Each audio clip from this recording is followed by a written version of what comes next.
and welcome to the latest edition of our podcast.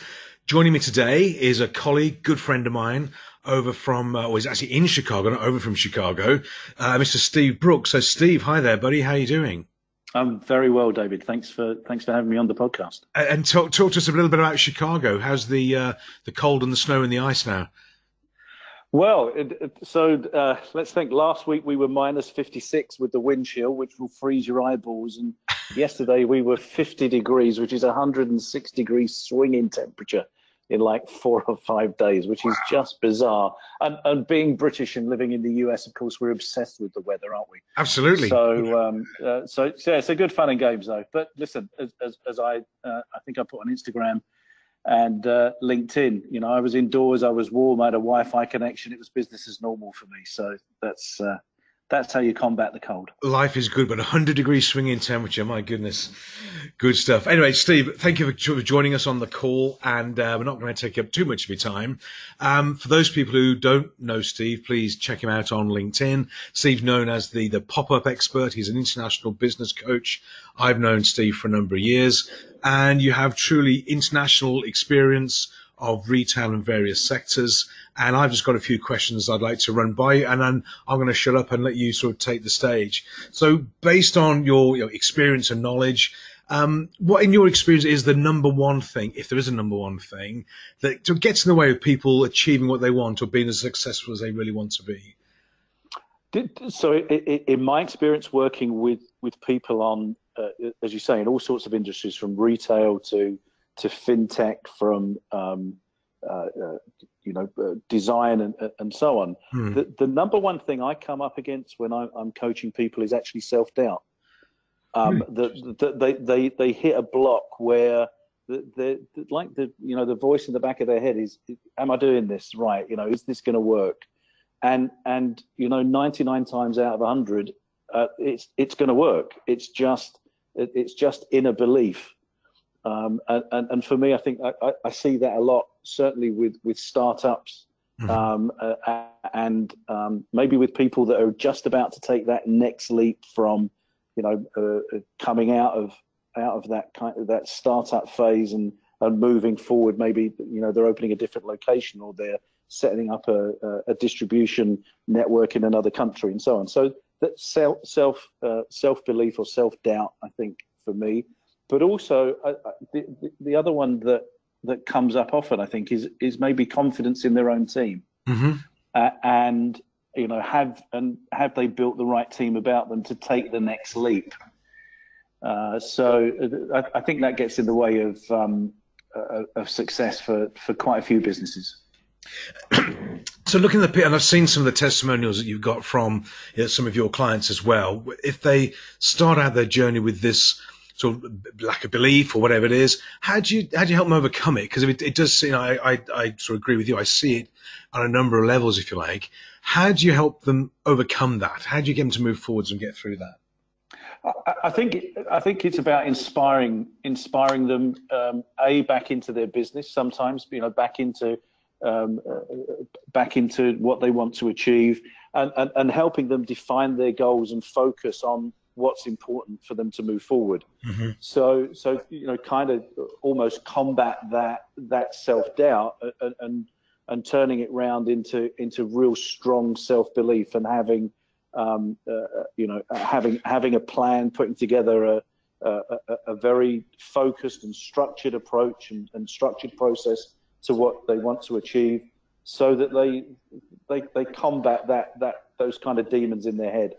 So it is actually the dream overcomes the demons to a certain extent. Yeah, very much. Yeah. And I guess you've seen this as well, and it's a similar sort of thing where sometimes, and I think maybe it's a pattern of high achieving people where they almost think too much. And I've seen a couple of cases where very capable, highly intelligent, bright people will sit back and say, and I remember one of my colleagues was a lawyer some years ago, and she said, I hope I don't get found out. And it was like this sort of imposter syndrome almost, that she was brilliant, absolutely great lawyer, lovely person, bright, intelligent, all that sort of thing. But in the back of her mind, she was questioning her own abilities. Is that something that you've seen crop up for people as well? I've seen that, and also that classic entrepreneurial boredom threshold, Yes. where you and listen, I'll be very frank. I've been there with this myself Uh-huh. before I got into coaching. That you focus, you get everything running smoothly.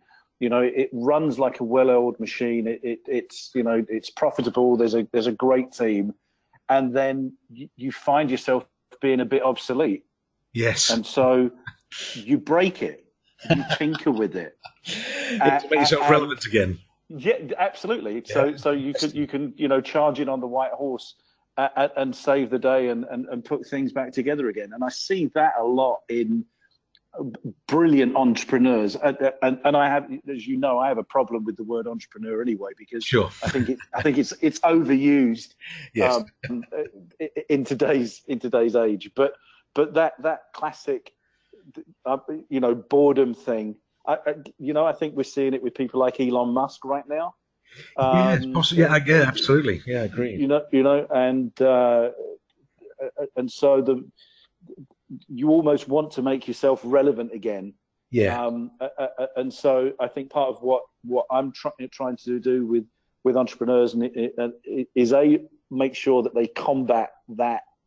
I need to break it so I can fix it again and make it better, Yeah. and get them more to focus on, well, what's the next big idea then? Because this is running and this supports the next dream. So how do we work on that so that you kind of deflect that doubt again, that self-belief about, well, I need to make myself relevant. And I guess I see this again, we hear this, people call themselves serial entrepreneurs, which may be a good thing or not, but perhaps they're serial entrepreneurs because, as you said, they build a business, it gets to a point of scalability, and they get sort of, altitude sickness, and they sort of crush that and do another one, so they can keep that pattern of growing and fighting and that they're comfortable with, rather than actually achieve full scalability and growth. No, absolutely.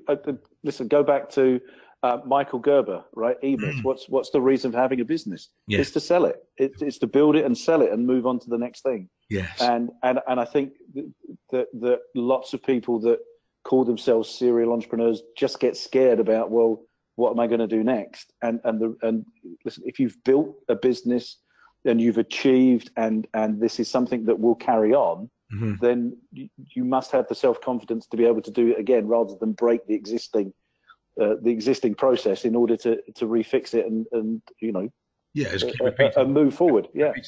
And again, in your experience, the people that you work with, can anybody break through this? My guess is this is a pattern for a lot of people. For you, I've been there myself in my business career and entrepreneurial path, that type of thing.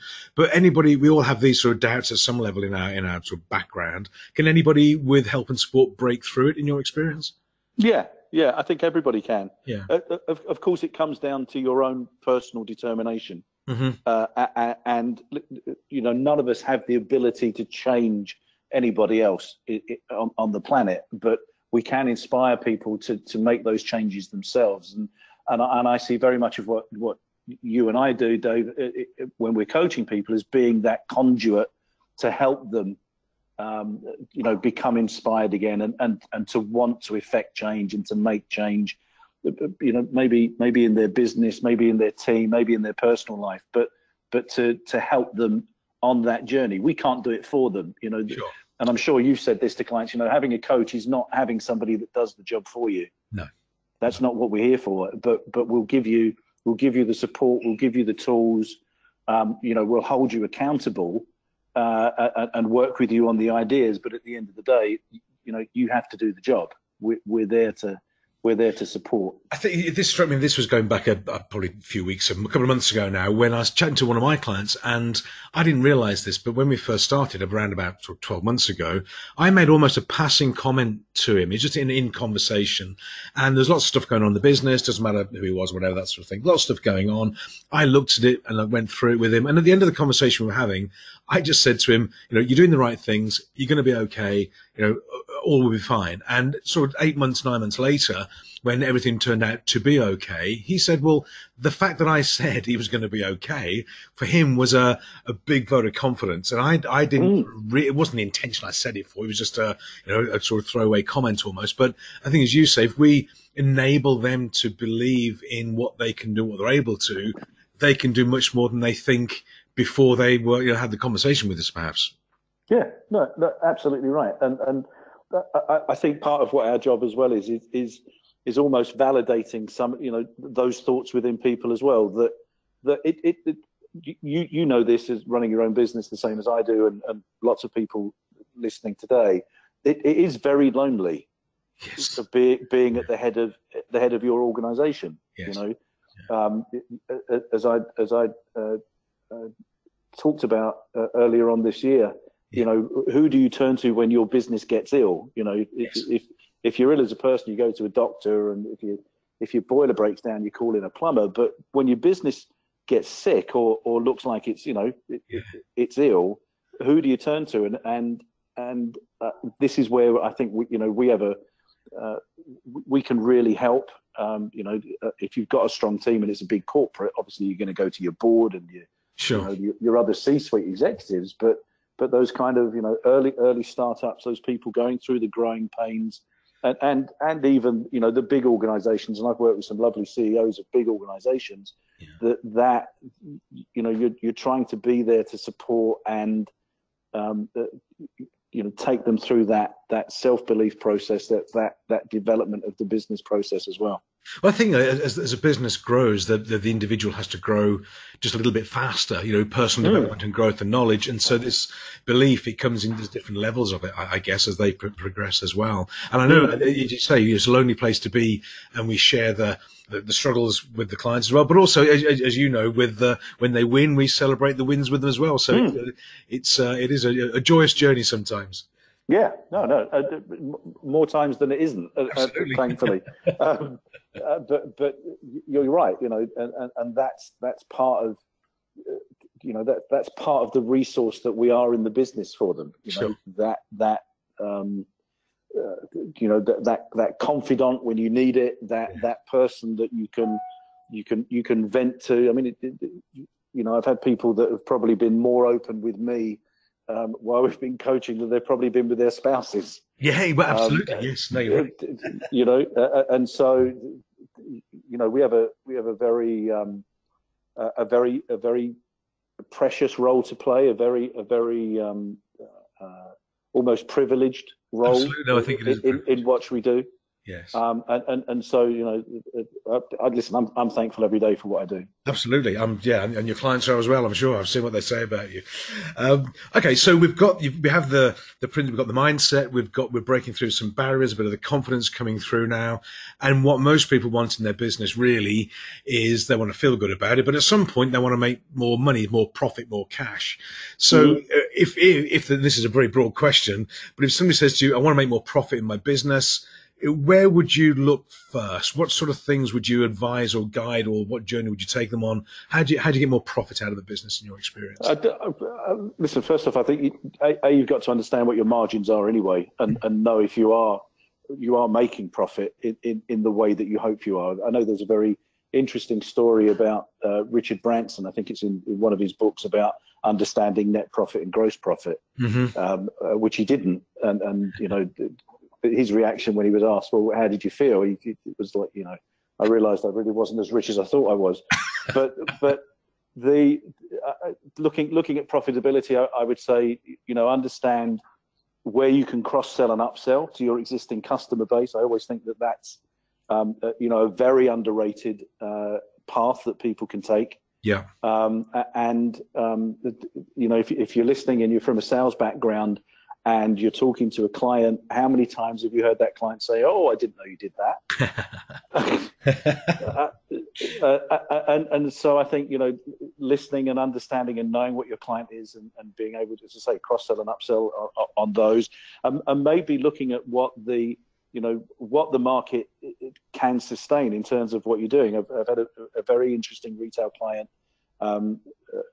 that I've been working with, and we've realized that actually their pricing is way off. They're I don't like using the word cheap, but they're very, very keenly priced. Sure. And the market will take will take some extra costs. So maybe looking at those costs, looking at ways that you can do things smarter, and looking at more working, I think, with partnerships with your suppliers, rather than when I go, I go and buy my widgets from this guy. Yeah. I've always bought them. Maybe shopping around sometimes, seeing if you can get better deals.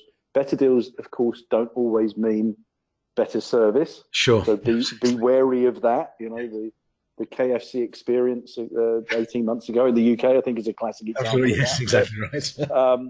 But my first port of call would always be, how can you be cross-selling and upselling? Yes. And looking at, who's buying from you, how are they buying, what are the volumes, how can you improve that process? Yeah. How can you work closer with those customers that you can effectively, become indispensable? Yeah. And none of us are, but you understand the premise. Yeah. And work that way. I mean, there's a whole other, probably 100 different ways of looking at it, but they'd be my kind. It's a good way. It's a good start point. I think, and when you talk about pricing, I've seen a number of times in my career and in my own businesses as well, from the transport logistics background, is that being too cheap that conveys a message as well. And if we're too low, people don't get it. They don't believe the value that we can offer. And actually, when this is back in the old days of transport, we were going in real cheap to try and compete with the other people. Once we put in a premium product that had all the bells and whistles to go with it, we found people wanted that, and they said to us, "Well, we never thought you could do it for that price before, but now you're doing this, it sort of makes more sense." They had confidence in the price, I suppose. And that's because I think as business owners, entrepreneurs, I think price is probably in our mind, or the mind of the business owner, rather than the client, if we're not careful. And we always assume, if we're not careful, that our clients buy on price. And actually, if we get it right, then they normally don't.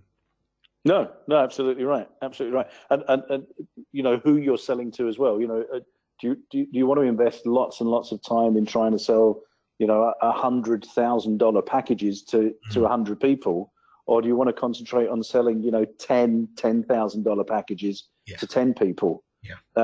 And adding value. And I'm a huge believer in adding value up front. Mm-hmm.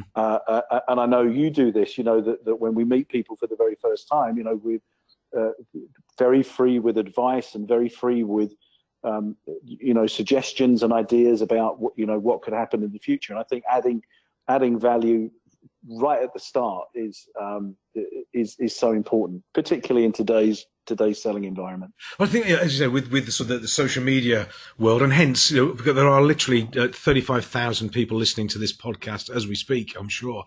But we're putting ideas and thoughts out there, and what I've found is you put ideas and thoughts and value, as you say, you put it out into the ether, and it does come back, from people who ask further questions or connect or whatever. Maybe they buy a book, come to a workshop, whatever it is, but you put it out, then it does come back again. So, but I think people focus on sales, which obviously they want to work on sales, but actually they almost forget that they're in the business of profits and cash as well. So it's important, as you say, to look at pricing without just increasing the rates and the costs that go with it. So okay, from a sales point of view, then we're all, especially in the smaller companies, we all tend to be in sales. We have our own sales department. Critical reasons, in your experience, why people perhaps don't sell as much as they could or should sell. Any particular sort of patterns there? So I think that the first thing around that is that selling has changed probably more in the last 15, 20 years than it ever has. That if anybody was taught ABC, and that's always be closing, if you don't know what that means. We must have seen the video clip from Glenn Ross by now. Yes, it must have done, right? It's far more about building relationships. It's far more about building trust and being authentic. Yeah. It's far, as we said earlier, about adding value. But the number one reason in my experience why people aren't selling as much as they could is because they never actually get around to asking for the sale.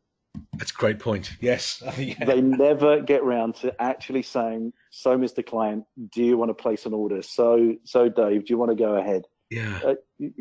And we're very much assumptive around that, and we can have death by PowerPoint or keynote, and it can be brilliant, and it can answer all of the questions, but we never actually say to somebody, how many widgets would you like to order, right? And why is that, do you think? You're absolutely right. I've recognized it myself back in the old days. I'd have long, drawn-out conversations with people, and you see it even now where you speak to one of the sales team, they'll be out there. How did the meeting go? It was great. They love us. They got the brochure. They're going to call us when they need us.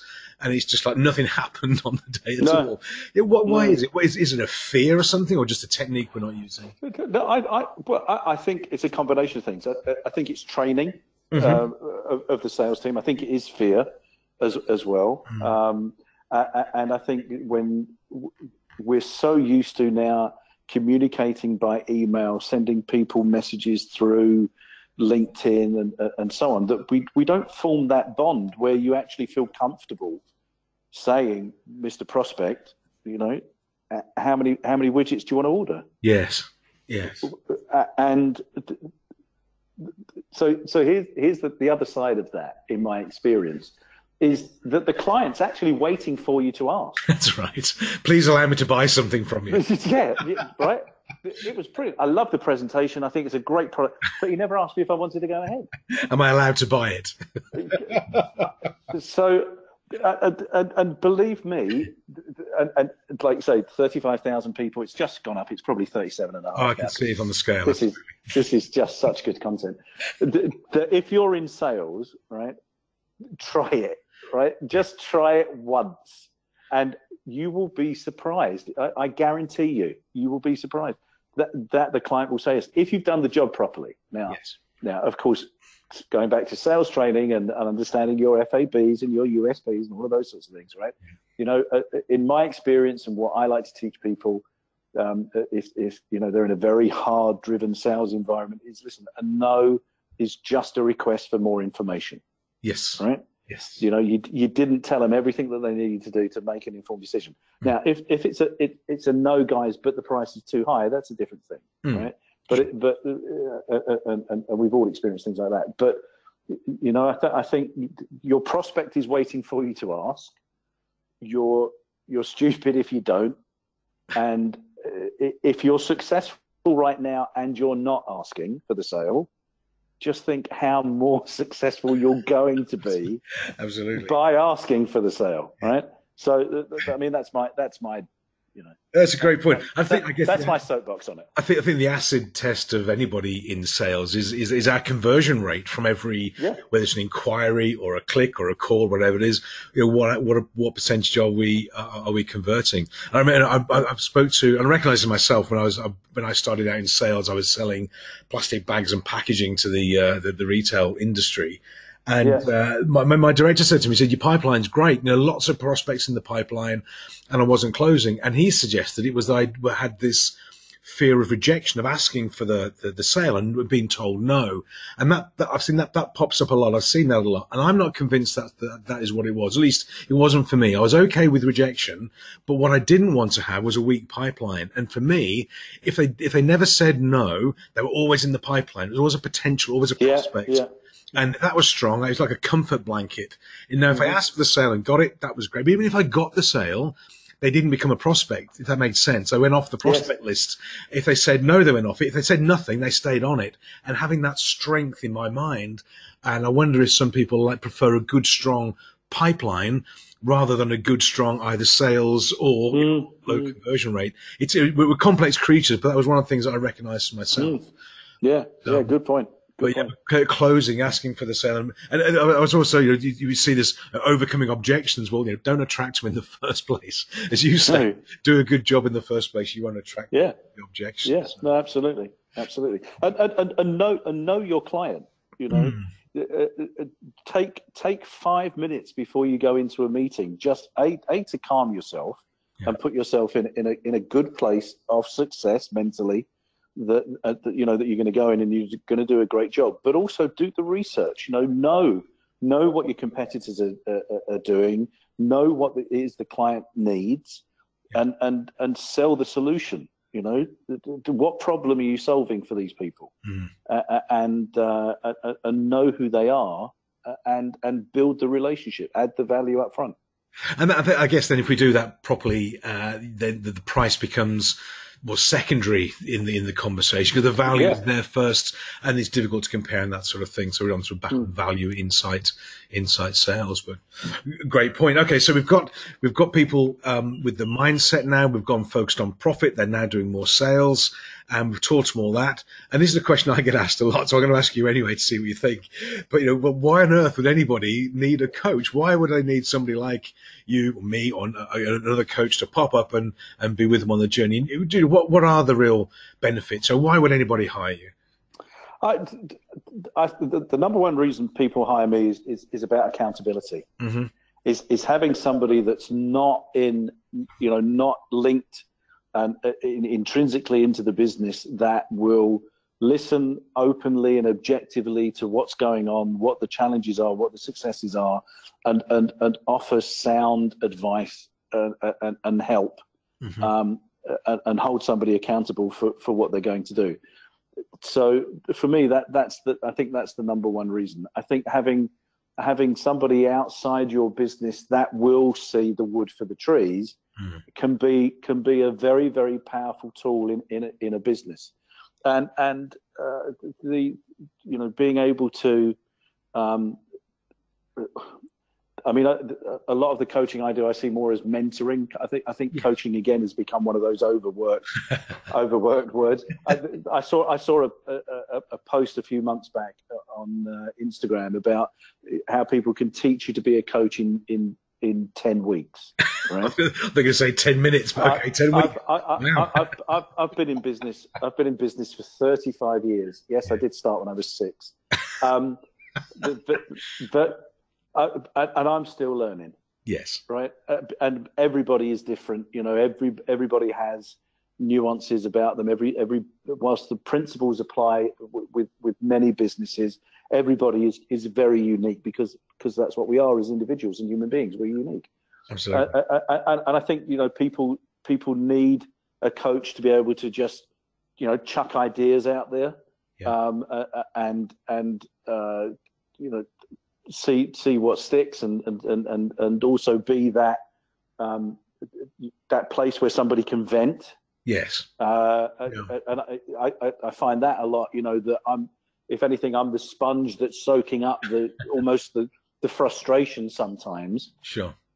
And I think that's immensely helpful, because what you then do is you get to wring it out and reposition the mindset of the client and help them, maybe attack something from a far more tactical point of view than an emotional point of view. Yes. So I see that as being very, very key, but also certainly with my business experience and the fields that I'm worked in.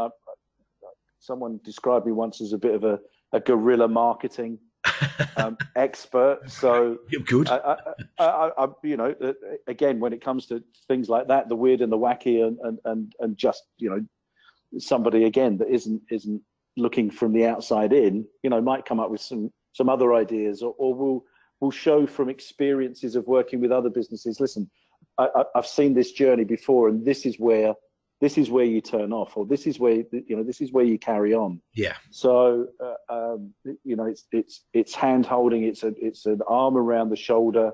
It's a shoulder to cry on. It's a face to celebrate with. I remember you telling me this years ago, but somebody saying to you, "Well, I can't afford a coach." Yes. Well, that's exactly why you need one. Exactly. Right? That's exactly because it's exactly why you need one, because you want to move forward. And I just love it, like you do. Yeah, exactly. No, it's so rewarding. I think it is a privilege, as you say. I think all these little anecdotes. You say, why do you need a coach? This type of thing. I remember this some years ago. Again, now I had a phone call from a client. And he asked if he could see me at a weekend. Something big had happened in his business. There's but it doesn't matter what it was or who he was. Big had happened in his business. So we met at this I think it was a pub somewhere on the A5 when we were based in the UK, and walked in. He looked very sheepish. He just looked very sheepish. He sat down opposite to me, looking into his beer, and he explained what had happened. And after about 20 minutes of talking about it, and it was quite a challenging situation for whatever had happened. And he said, "What do you think?" And and I remember thinking at the time, I'm sure you've had this as well. This is a moment of truth, because what I said next would be, quite defining in his sort of future. And I remember thinking, I don't know what to say. What comes next? And all I said to him was, "Oh, well, that's okay. I thought it was going to be something serious. This is something that can be sorted out and we can move on from it." And he looked up, he went, "Really?" I said, "Yeah." And because I said, I didn't think it was that serious. I mean, it was quite serious, but that sort of influence we have and making it okay for people to move on, move through, have permission to be more successful, this sort of thing. You say it is a big responsibility, and also, but single words and phrases and questions can make a big difference in people's lives and attitudes, and that, I think, is part of the gift that you bring to people as well. Listen, I learned from one of the best people, right? Which is you. You know that, you're right. It can be a simple phrase. It can be, listen, that there is a way out of this, and again, it goes back to that very first thing about what gets in the way of our success. It's the voices in our heads. Yes. It's the it's like we say about sales team. If your sales team's keeping you awake at night, you need a new sales team. That's right. Yes. So, but my mother used to say, a problem shared is a problem halved. And actually, I never really understood it until and as business owners and entrepreneurs and whatever, CEOs, I guess we're maybe not that good at confronting our problems with other people. We'll shoulder it, we'll shoulder the blame, or we'll shoulder the pain, and we'll try and work out the solution, rightly or wrongly. And that's part of what we that's what we bring to the table as well. That listen, you're not the only one that's been here. Absolutely, and you won't be the last. But here's the way out. The story I love telling is about the guy that's stuck down a hole. Go on. And he's, somebody walks past and he's like, shouting up, hello, can you help me out? And they go, oh, no. And they carry on walking, and several people walk past, and he calls, and nobody helps. And eventually a guy stops, and the guy's like, can you help me out of this hole? And the guy goes, sure, and jumps in the hole. Go on. And he said, what are you doing? He said, listen, I've been in a hole like this. I know the way out. and it's a lovely story, but it is that whole, exactly that you're not alone. Right? Yes. The 42,000 people that are now listening, let me tell you, exactly. It's climbing all the time. You're not alone, right? You are seriously not alone in business. Absolutely. And that's that's part of what we have a responsibility to do as well. Absolutely. And so, okay, so we've got they've hired you as the coach, they've got the profits, the sales, all that sort of thing. What, again, in your experience, the inspiring people, not that we have to inspire people, or you have to inspire them, but what do you find is that inspires people? Is it the money? Is it success? Is it being able to sleep at night? What sort of things, is there a common theme there for what does get people really juiced up and excited about the business? Listen, I think you can find inspiration anywhere, right? I mean, we have the most powerful tool in the world that's free to us, the internet, and there are people, thousands and hundreds of thousands of people every day posting, inspirational messages on Instagram and Facebook and all of those sorts of things, which is all well and good, and I think they should be well received. But have a look around, have a look at those people that are close to you for inspiration. And I think it's okay for us to look at the Elon Musk and the Steve Jobs and the Gary Vaynerchuk's and all of those sorts of people, but I think real inspiration comes from those people that are around you and close to you. Inspiration comes from your family. It comes from wanting to do the best for your team. Inspiration, for me, and I've struggled sometimes, Dave, with that whole internal thing myself. But eventually, you dig deep and you find the inspiration within you as well. Yeah. Yeah. Reading, reading inspirational books, I love watching TED Talks. Yes. As a way of just, clicking my mechanism back into Swiss time. Yes. So it runs efficiently. Working with people like you, for me, is inspirational. And I've told you that many times, but it really is. So find somebody that you can genuinely call your friend, that will give you that hard truth. And again, as coaches, I think that's a responsibility we have. Yes. So it's all around it, isn't it?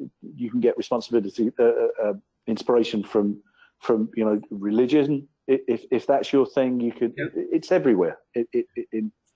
Just getting out in the sunshine some days and getting a little bit of vitamin D. I think my best. I have to share this with you. I'm fortunate enough to live like 5 minutes walk from Lake Michigan, right? Yeah. And I actually do my best thinking when I'm walking along Lake Michigan. Yes. It doesn't matter what the weather is. Yeah. And so I think, getting inspiration from clearing your own head, or the whole theories of healthy body, healthy mind. Yeah. But also have a look at those people around, the people that work with you or for you or and are in your team. You can get inspiration from them. Absolutely. Yeah. I think for me, it's I don't think there's one single source. I think it's it's like a tree in full bloom. There are so many leaves that you can appreciate. You can find it anywhere. But it is everywhere, isn't it? I remember you mentioned TED.com, the speech site, fabulous. And everybody who's listening, if you haven't come across it, TED.com, recommend it. Go and check out some of the talks. Yep. They're amazing. And I remember this is not that long ago. I was speaking with a client, and we were talking about things to look at, a bit of research, and looking at some ideas and inspiration. And actually, I said to him almost in passing, "Well, check out TED, the video, the TED, and have a look at that over the weekend." Anyway, he dropped me an email. He spoke to me on the Monday. He said, "Well, it was okay, sir. I didn't really get it though." So what didn't you find of interest? Because he'd looked at TED. Is it the movie with Mark Wahlberg? Yes. He watched that, not TED.com. Anyway, so that didn't go down too well. He didn't get inspiration from the Teddy Bear movie. But anyway, I put him on the right track after that. So it's TED.com, not TED the movie we're referring to. So, anyway, it was all good fun. All good fun. So, Steve, look, it's been a joy, as always, speaking with you. Thank you for your time, and thank you for giving all your thoughts and ideas. If anybody else listening, as they should do, wants to connect or get in touch with you, Steve, what's the easiest way of getting in touch with Steve Brooks? Yeah, listen, drop me an email at steve@thepopupexpert.com. You'll find me on LinkedIn. If you're linked with Dave, I'm there, but you'll find me Stephen A. Brooks on LinkedIn. If you're in the US and you want to speak to me directly, 773-592-9142. If you're in the UK, you can leave a message in my UK office, which is 01279312187. But reach out. I'm here. You're pretty easy to find. Yeah, hope so. Excellent. Yeah, exactly. And again, for the 57,000 people now listening, wow. I do recommend give Steve a shout, get in touch, have a conversation. If you're in Chicago, go and share a Starbucks, have a meeting, have a conversation. It's well worth your time. He's a lovely guy, knows what he's doing, and I'm privileged to count him as a friend and colleague. So that's incredibly kind of you to say, but. As I said earlier, I was taught by one of the best. Oh, it's like a mutual appreciation society. We'll have a group hug in a second. We'll have a group hug. Yeah, virtual hug. That's been great. Thank you for the opportunity. Steve, my pleasure. Good speaking with you. Keep in touch. Everyone listening, thank you for listening. Thank you for your time. Look out for the podcast coming through. Give Steve a shout. Let us know what you think, and look forward to catching with you soon. But bye for now. Bye-bye.